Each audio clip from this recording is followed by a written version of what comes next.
The moon hung low over the river, like a giant silver coin. The water moved slowly, making soft splashing sounds against the rocks. Everything seemed peaceful and quiet. But something terrible was about to happen. A man walked toward the river. He wore expensive clothes that shined in the moonlight. His shoes were so shiny you could see your face in them. But his face looked cold and mean, like ice that never melts.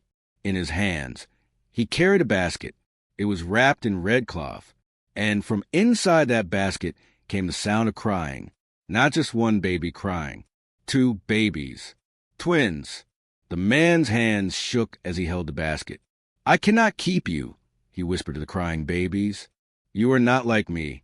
Your skin, it is different. Too dark. People will laugh at me. They will say terrible things about my family." He walked closer to the water's edge. The river seemed to know something bad was coming. The water started moving faster, making angry sounds against the stones. "I am sorry," the man said, but his voice did not sound sorry at all. "But this is the only way. My name must stay clean. My family must stay pure." He bent down low. The basket touched the cold water. The babies cried louder, as if they knew what was happening, as if they were begging him to stop. The man let go. The basket began to float away, carried by the river's current. The red cloth glowed in the moonlight like blood. The crying grew softer as the basket drifted farther and farther from the shore. The wealthy man stood up. He brushed off his expensive clothes. He turned his back on the river and started walking away. He did not look back, not even once. But someone else was watching. Hidden behind thick bushes near the river stood a boy. He was about 12 years old. His clothes were torn and dirty. His feet had no shoes. His face was covered in mud. He had been fishing for his dinner when he heard the babies crying. The boy's name was Kofi. He lived alone in the forest. His parents had died when he was very young. Nobody in the nearby village wanted him. They said he was bad luck because he had been born during a terrible storm. Kofi watched the wealthy man walk away. Then he looked at the floating basket. The babies were still crying, but their voices were getting weaker. The basket was filling with water. "No, Kofi whispered." His heart started beating very fast. "No, no, no." He did not think. He just ran. Kofi jumped into the river. The water was so cold it felt like knives stabbing his skin. The current was strong, trying to pull him under. But Kofi was a good swimmer. He had to be. The river was where he caught his food. He swam as fast as he could. His arms hurt. His legs hurt. But he kept going. The basket was moving fast, spinning in circles. Water was pouring inside. The babies crying turned into choking sounds. "Hold on," Kofi shouted. "I am coming." His hand reached out. He missed. The basket spun away. Kofi swam harder. His chest burned. He could not breathe properly, but he reached out again. This time, his fingers grabbed the red cloth. "Got you," he gasped. He pulled the basket close to his chest. The babies were soaking wet and crying loudly now. But they were alive. They were still alive. Kofi kicked his legs hard, swimming toward the shore. But the current fought him. It wanted to drag him and the babies deeper into the river. The water seemed angry, like a monster trying to swallow them whole. A log floated nearby. Kofi grabbed it with one hand while holding the basket with the other. He used the log to help him float. Slowly, slowly, he made his way to the muddy bank. His feet finally touched the ground. He crawled out of the water, dragging the basket with him. He collapsed on the mud, coughing and spitting out river water. The babies were screaming now, loud, angry screams. But to Kofi, those screams were the most beautiful sound in the world, because screaming meant breathing. Breathing meant living. He opened the basket carefully. Inside were 2 tiny babies. Their skin was dark and beautiful, like smooth river stones. They had the same face, the same nose, the same eyes. Perfect twins. But something else caught Kofi's attention.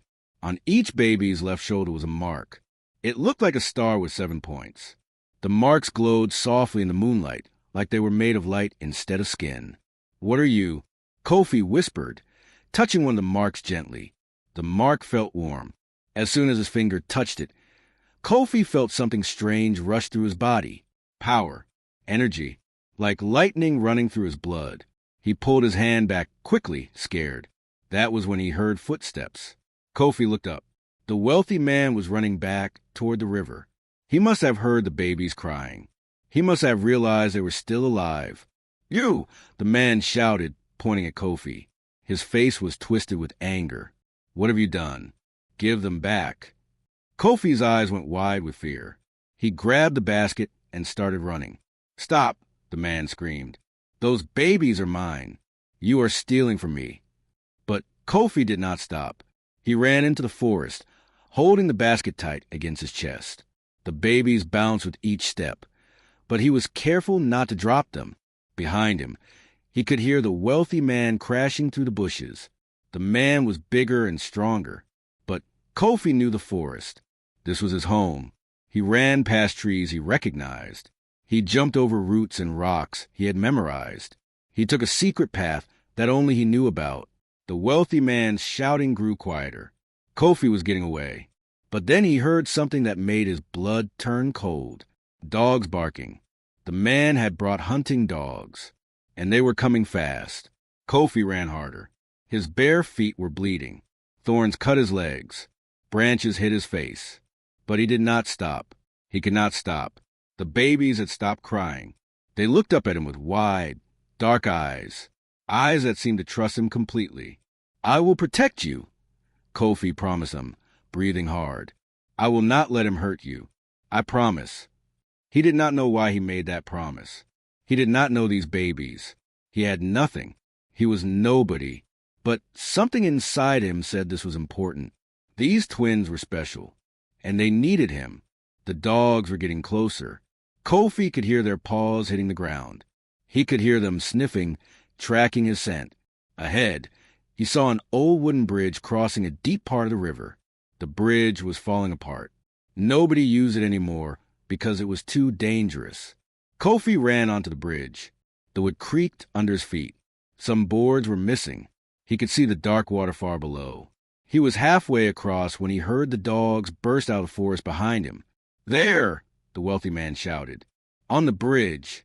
Get him." 3 huge dogs ran onto the bridge, their teeth showing, their eyes mean. Kofi looked ahead. He looked behind. He looked down at the babies in the basket. And then he did something crazy. He jumped. The wealthy man screamed. The dogs barked.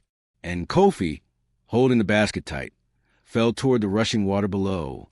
Everything went silent for a moment. Just the sound of wind. Just the feeling of falling. Then splash. The cold water swallowed them whole. Everything went dark. But Kofi held on to the basket. Even under the water, even as the current pulled him, he held on. His head broke the surface. He gasped for air. The babies were still in his arms, still safe, coughing but breathing. The current carried them far from the bridge. When Kofi looked back, he saw the wealthy man standing on the bridge, getting smaller and smaller. The man raised his fist and shouted something, but his words were lost in the sound of the river.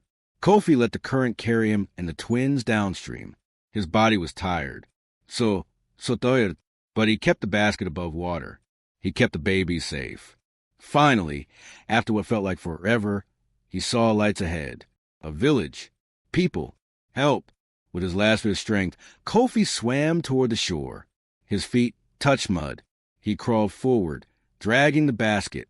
People were gathering. He could hear voices. Surprised voices. Worried voices. "It is a boy," someone said. "He has babies with him." Another voice added, Look at their shoulders." Kofi's vision was getting blurry. He was so cold, so tired. But he had done it. The twins were safe. A woman with a kind face knelt beside him. "Child, where did you come from?" she asked. "Whose babies are these?" Kofi looked at her. Then he looked at the twins. Their star marks were glowing brighter now, lighting up the darkness. "They need help," Kofi whispered. "Please, help them." Then everything went black, and Kofi fell into a deep, dark sleep. Kofi woke up to the smell of warm soup and with smoke. His eyes opened slowly. Above him was a roof made of dried grass and wooden beams. He was lying on a soft mat covered with blankets. Where was he? He tried to sit up, but his body hurt everywhere.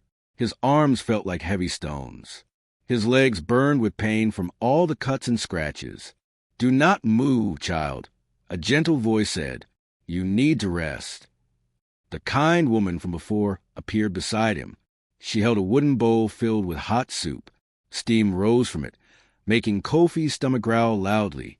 "The babies," Kofi said quickly, trying to get up again. "Where are the babies?" "They are safe," the woman said, pushing him back down gently. "They are sleeping in the next room. Now drink this. You need your strength." She helped him sit up and brought the bowl to his lips. The soup was warm and delicious. It tasted like vegetables and chicken. Kofi drank it all in big gulps. He was so hungry he almost cried. "Thank you," he whispered when the bowl was empty. "You are very brave," the woman said, smiling at him. "Not many boys would jump into that river.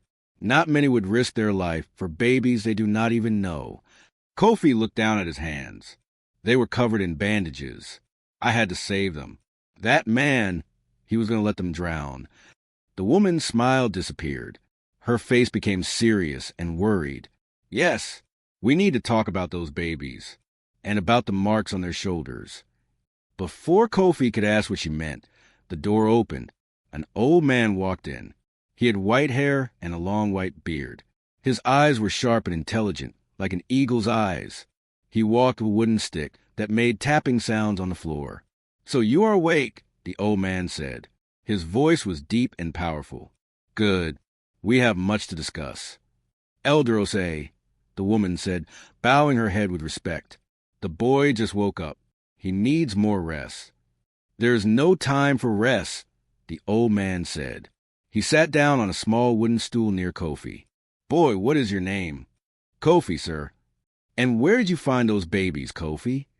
Kofi told them everything. He told them about hiding by the river while fishing. He told them about the wealthy man in expensive clothes. He told them how the man threw the basket into the water and walked away without looking back. The old man's face grew darker and darker as Kofi spoke. Anger burned in his eyes like fire. "A man who throws away his own children because of the color of their skin," Elder Osei said, shaking his head. "Such evil exists in this world. Such terrible evil. But why?" Kofi asked. "The babies are beautiful. They did nothing wrong."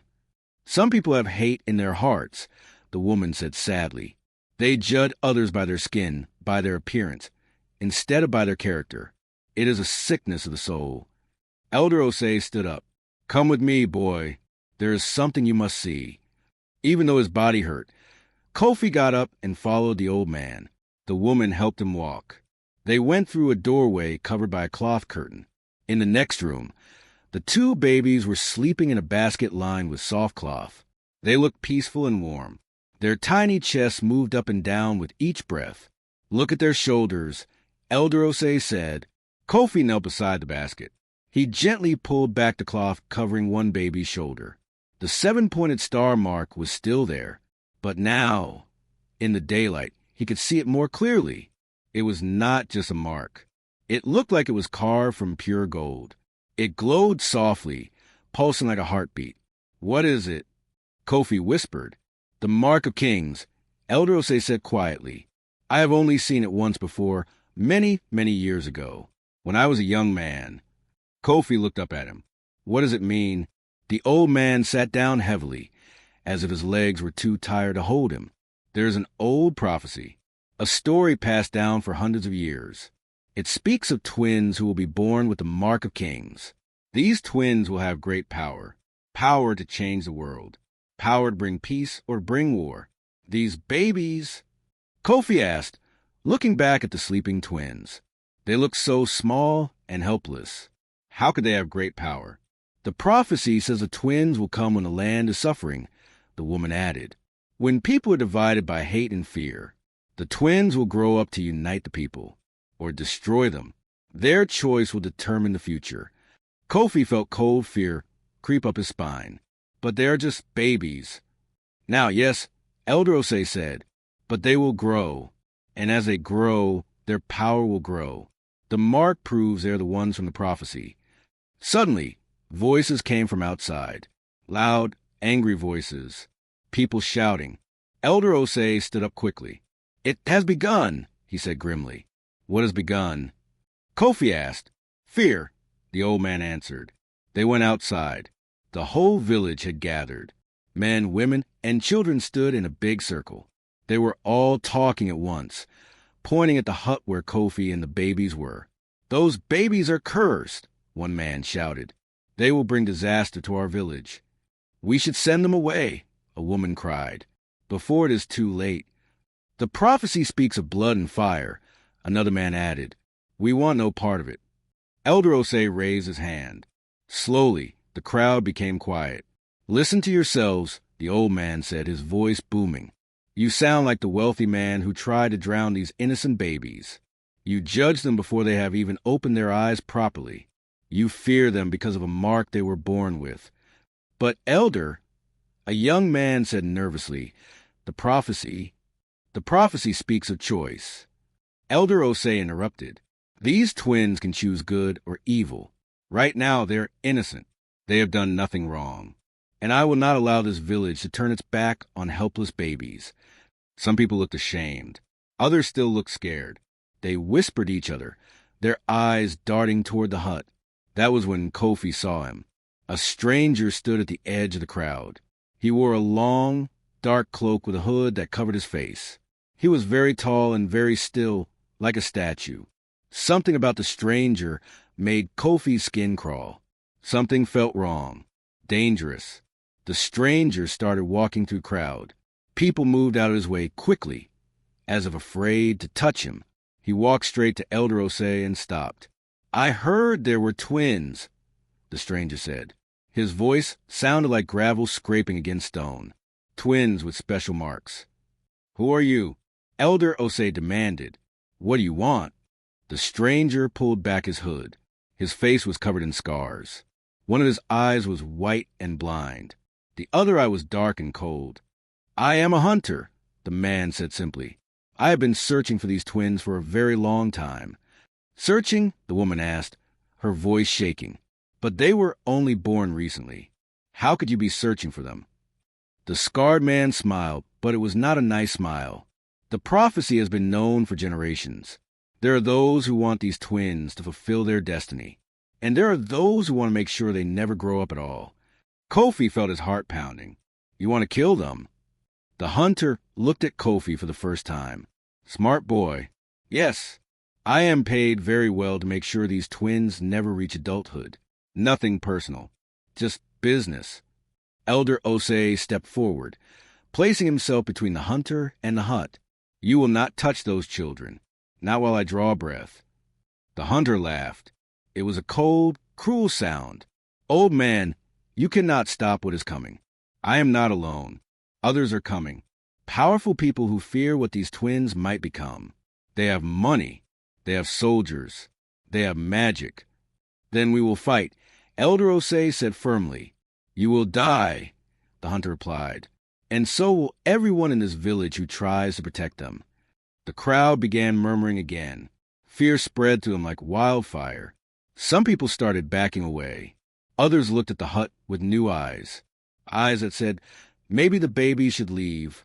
"There's another way," the hunter said, looking around at all the frightened faces. "Give me the twins. Let me take them. No one else needs to get hurt. Your village will be safe. You can go back to your peaceful lives." "Never," Kofi said suddenly. Everyone looked at him. His voice was small but strong. "I saved them from the river. I will not let you take them now." The hunter studied Kofi carefully. "You? A poor boy with no family, no home, no future? You think you can protect them?" "I know I can," Kofi said, even though his legs were shaking. The hunter smiled again. Brave. Foolish, but brave. He pulled his hood back up over his scarred face. "I will return in 3 days. If the twins are still here, I will bring an army. Everyone in this village will pay the price for protecting them." He turned and walked away. The crowd parted like water before him. Within moments, he had disappeared into the forest. No one spoke. The silence was heavy and thick. Finally, a woman from the crowd spoke. Elder Osei, he is right. We cannot fight an army. We have families to protect, children of our own. We are not warriors, a man added. We are farmers and fishermen. We will not die for babies we do not know. More voices joined in. They were not angry. They were just scared. Terribly, terribly scared. Elder Osei looked old and tired. I understand your fear, he said quietly. I do not blame you, but I cannot turn my back on these children. Then what do we do? Someone asked. The old man looked at Kofi. Then he looked at the woman who had helped them. Her name was Amma. She was a village healer. There's a place, Elder Osei said slowly, high in the mountains, a sacred place where few dare to go. There's a temple there. Old monks live in the temple. They might protect the twins. The mountains? Amagaspit. That journey is dangerous. It takes many days. I will go, Kofi said immediately. I will take them. You are just a boy. Amma protested. I am the one who saved them, Kofi said. I promise to protect them. I will keep that promise. Elder Osei put his hand on Kofi's shoulder. You have the heart of a lion, young one. Very well. You will leave tonight. Amma will pack supplies for you. Take the forest path that leads north.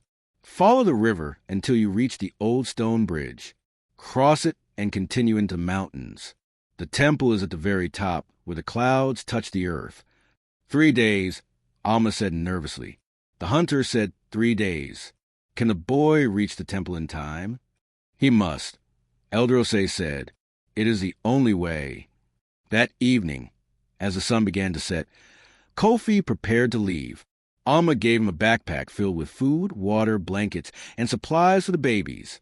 She showed him how to carry the twins in a special wrap that kept them close to his chest. They will need to eat every few hours, Amma explained, giving him bottles of milk. Keep them warm. Keep them dry. And whatever you do, do not let anyone see those marks. Kofi nodded, memorizing everything she said. Elder Osei gave him a small knife. For protection, the old man said. And this? He handed Kofi a leather pouch. Inside was a small crystal that glowed with soft blue light. This is a finding stone. It will light your way in the darkness. Guard it well. Thank you, Kofi said. He felt tears in his eyes. These people barely knew him, but they were helping him, trusting him. As night fell, Kofi stood at the edge of the village with the twins strapped to his chest. They were awake, looking up at him with their big, dark eyes. Ready? Elder Osei asked. Kofi took a deep breath. Ready. Remember, boy, the old man said, you are not just carrying babies. You are carrying the future. A great destiny rests on those tiny shoulders. And now, it rests on yours as well. Kofi looked down at the twins. One of them grabbed his finger with a tiny hand. The touch was warm and trusting. I will not fail them, Kofi promised. And with that, he walked into the dark forest, beginning a journey that would change his life forever. Behind him, the village lights grew smaller and smaller until they disappeared completely. Ahead of him lay only darkness, danger, and the long, hard road to the mountains. But Kofi did not look back. He walked forward into the unknown, his courage burning bright as the stars above. The forest at night was a different world. Every shadow seemed alive. Every sound made Kofi's heart jump. The trees were so tall and thick that barely any moonlight reached the ground. Kofi walked carefully, one hand holding the finding stone that Elder Osei had given him. Its blue light pushed back the darkness just enough for him to see where to step. The twins were warm against his chest, sleeping peacefully, unaware of the danger all around them. His feet hurt. His legs were tired. But he kept walking. He had to. Behind him, somewhere in the darkness, he heard a sound. A twig snapping. Footsteps? Or just an animal? Kofi stopped and listened. His breathing sounded loud in his own ears. The twins stirred but did not wake. Silence. Maybe it was nothing. Maybe he was just imagining things because he was scared. He started walking again, faster now. The path wound between enormous trees with roots that looked like giant snakes. Kofi had to be careful not to trip. If he fell while carrying the babies, they could get hurt. Just keep moving, he whispered to himself. Do not stop. Do not look back. Hours passed. The forest seemed endless. Kofi's stomach growled with hunger, but he did not stop to eat. He needed to put as much distance as possible between himself and the village before the sun came up. One of the twins woke up and started crying. The sound echoed through quiet forest like an alarm bell. Sure, little one, Kofi said softly, patting the baby's back. Please be quiet. Please. But the baby cried louder. The other twin woke up too and joined in. Their cries filled the forest. Kofi's hands shook as he pulled out one of the milk bottles Amma had given him. He stopped walking and sat down against a tree. He carefully fed one baby, then the other. They drank hungrily, making little satisfied sounds. There, Kofi said, smiling despite his fear. Better now. The twins looked up at him with their big eyes. They seemed to be studying his face, as if trying to memorize it. One of them wrapped tiny fingers around Kofi's thumb. The touch made something warm bloom in Kofi's chest. These babies trusted him completely. They had no one else. He was all they had in the entire world. I will keep you safe, Kofi promised him again. No matter what. He was about to start walking again when he heard it clearly this time. Voices, men's voices, coming from behind him. The tracks lead this way. Keep searching. They cannot be far. The hunters. They had found his trail already. Fear shot through Kofi like lightning. He jumped his feet, careful not to jostle the babies. He started running. The forest became a blur around him. Branches hit his face. Thorns tore his clothes. But he did not slow down. He could hear the hunters getting closer. They had dogs with them. He could hear the animals barking, sniffing, tracking his scent. The path became steeper. Kofi was climbing now, going upward into the hills. His lungs burned. His legs felt like they were on fire. But the sound of the hunters pushed him forward. There! I see something moving. After him. Do not let him escape. An arrow whistled past Kofi's head and stuck in a tree trunk with a loud thunk. They were shooting at him. Actually shooting at him. Kofi ran faster than he had ever run in his life. The twins bounced against his chest, but they did not cry. It was almost like they knew they needed to be quiet. Ahead, through the trees, Kofi saw something. Water. The sound of rushing water. The river.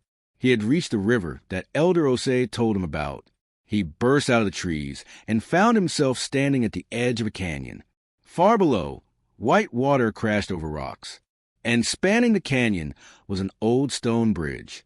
It looked ancient, covered in moss and vines. Some of the stones had fallen away, leaving gaps. This was it, the bridge Elder Osei had mentioned. On the other side, the path would lead up into the mountains, to safety, to the temple. But could the bridge hold him? Kofi did not have time to think about it. The hunters were right behind him. He could hear them crashing through the bushes. He stepped onto the bridge. The stone was slippery with moss. Kofi moved carefully, testing each step. The bridge swayed slightly. Below, the river roared like a hungry beast. He was halfway across when the hunters burst out of forest. Stop, the Scar Hunter shouted. He was leading the group. Behind him were 5 other men, all carrying weapons. There's nowhere to run, boy. Give us the babies and we will let you live. Kofi did not believe him. He kept walking. Shoot him, one of the hunters yelled. No, you fool, the Scarred Hunter barked. If you hit the babies, we get no payment. Those twins must die by my hand, according to the contract. Kofi moved faster. Only a few more steps to the other side. The Scarred Hunter stepped onto the bridge. I am coming for you, boy. And when I catch you... There was a loud crack. The ancient stone beneath the hunter's feet crumbled. He fell backward, scrambling to grab something. The other hunters pulled him to safety just as a section of the bridge collapsed into the river below. Now there was a huge gap in the middle of the bridge. The hunters could not cross. Kofi reached the other side and turned around, breathing hard. The scarred hunter stood at the edge of the gap, glaring at him with his one good eye. "You think this stops me?" he shouted over the roar of the river. "There are other ways across, other bridges. I will find you. No matter how far you run, I will hunt you down." "Why?" Kofi shouted back. "Why do you want to kill innocent babies?" The hunter smiled his cold smile. "Because I was paid a fortune by your wealthy man. He wants his secret buried. He wants no one to know he had children with a woman darker than himself. He wants them erased from existence." Anger filled Kofi's chest. The wealthy man was not just cruel. He was evil, pure evil. "You will not succeed." Kofi yelled, "I will protect them." "We will see," the hunter called back. "Enjoy your head start, boy. You will need it." Kofi turned and ran into the mountains, leaving the hunters far behind. The path climbed higher and higher. The air became thinner and colder. Soon, Kofi could see his breath coming out in white puffs. The twins whimpered from the cold, so he wrapped them tighter in the blankets Alma had given him. Days and nights blurred together. Kofi walked and walked, stopping only to feed the babies, to sleep for a few hours, and to drink from mountain streams. His food ran out. His water ran low. But still he climbed. On the third day, as the sun was setting, Kofi thought he would collapse.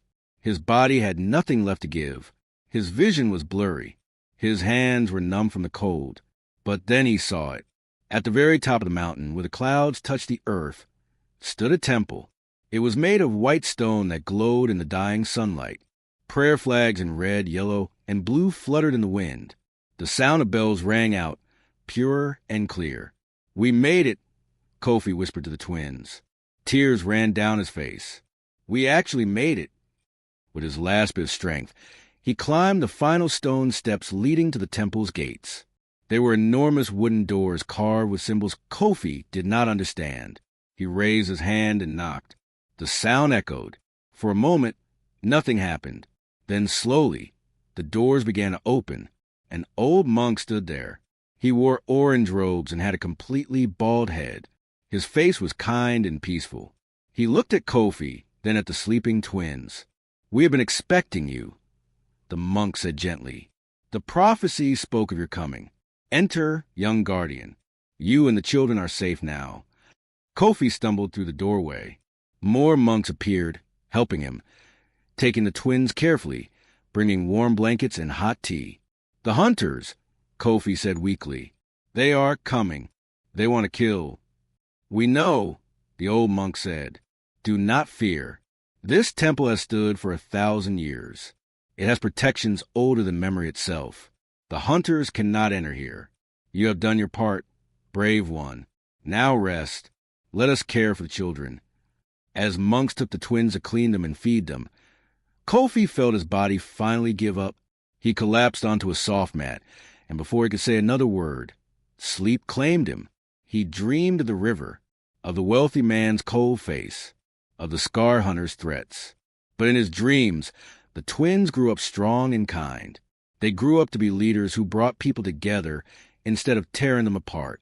They chose good over evil, light over darkness. When Kofi woke up, sunlight was streaming through temple windows. He sat up and saw the twins sleeping peacefully in a beautiful wooden cradle nearby. The marks on their shoulders glowed softly.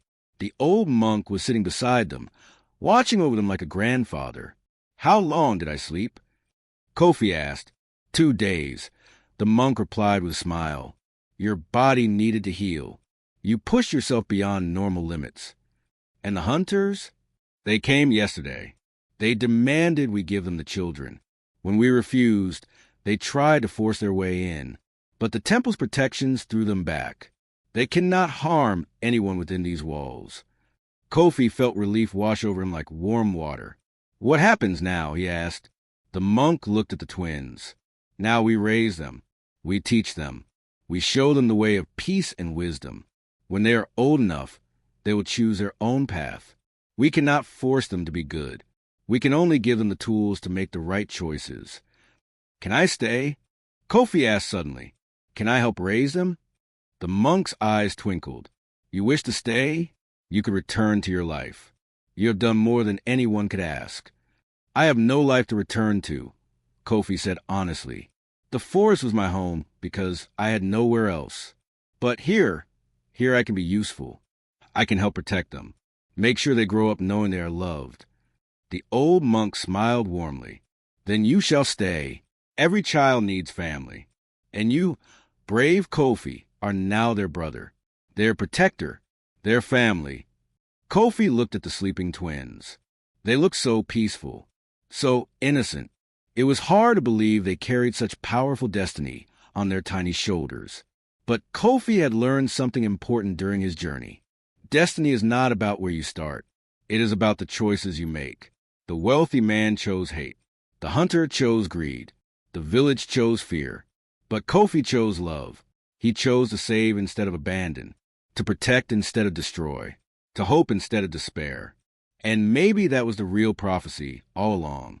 Maybe the twins' future depended not on their marks or their power, but on the people who chose to love them, to guide them, to show them the right path. The sun rose higher, filling the temple with golden light. Far below, the world continued spinning with all its hate and fear and cruelty. But up here, on top of the mountain, 3 children had found sanctuary, had found family, had found hope. And Kofi knew, deep in his heart, that this was just the beginning of their story. The twins would grow. They would learn. And one day, they would descend from this mountain and change the world. But that was a story for another time. For now, Kofi smiled, pulled the blanket over the sleeping babies, and whispered one more promise. I will always protect you, no matter what comes. We are family now, forever. The mark on the twins' shoulders glowed brighter for just a moment, as if acknowledging his words, as if saying, we know, thank you. And in that moment, everything felt right. Did this story touch your heart? Did Kofi's bravery inspire you? If you enjoyed this tale of courage, sacrifice, and hope, please like this video, share it with someone who needs to hear a story about choosing love over hate, and subscribe to our channel for more powerful stories that will move your soul. Every like and share helps us reach more people with messages of hope. Thank you for being part of our story-loving family. What did you think of Kofi's journey? Let us know in the comments below.